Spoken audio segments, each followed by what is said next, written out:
Well, it's time to make some memories with prom season and graduation just around the corner. So today we have some tips for capturing the moment on camera. And Gil Robles of the National Camera Exchange is here. Thank you for joining us once again. You give us great tips for this type of season. So you brought some product along as well for, I guess it's the budget. Everybody's the budget. Got a little different something. I think that people have more choices now. One of the things that they want is the quality in their images, being to get able to get really close and personal with their shots or wider. And I think big lenses are a big deal. Looking at, as you're shopping for a camera, let's say a little point and shoot, you can look at two different numbers. That gives you an idea on how much zoom you have. First number is a little wider number. The wider it is, or the smaller that first number, the more the Grand Canyon you'll see, let's say, or a group of people. Okay, so again, when we're looking at this and you're talking about those numbers, you've got some of the information right behind these cameras. So, for example, on this blue one, what are the numbers that you're talking about that we need to be looking at? The first number is 28. Okay, that's pretty wide. Okay. The smaller that number, the wider it'll be. And the second number is 102. That number is your telephoto. It'll get you really close, like you're shooting a little bird on a tree, or you're trying to photograph your child playing in a playground. That number will give you a nice full frame shot. Okay, alrighty. So again, with all of these seem like they're pretty easy to put in your pocket, because it seems like everybody's just putting everything on their cell phone these days.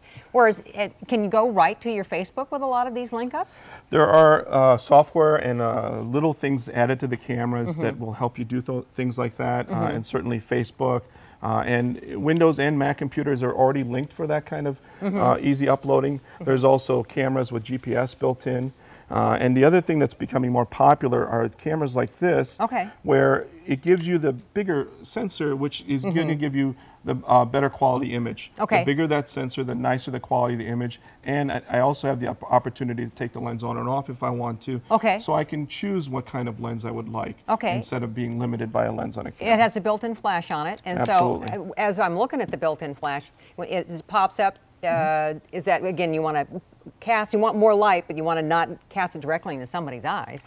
Yeah, the flash is very good, maybe about 10 feet. But these are still sort of a bridge between the point and shoot cameras and the SLRs, where people aren't ready to maybe get into something much bigger and more complex for them. These are still travel-ready friendly cameras. Okay, let's talk about which one of the two do you want to go next to? We've got about a minute left. This is an Olympus camera. Now, one of the challenges that people have is not being able to see the viewfinder. Now this has a viewfinder. So let's say you want to photograph a stage production. You've got your kid in the play or a graduation, and you don't want to annoy everybody else behind you. This little viewfinder will let you look at exactly what the lens is seeing without annoying or distracting other people around you.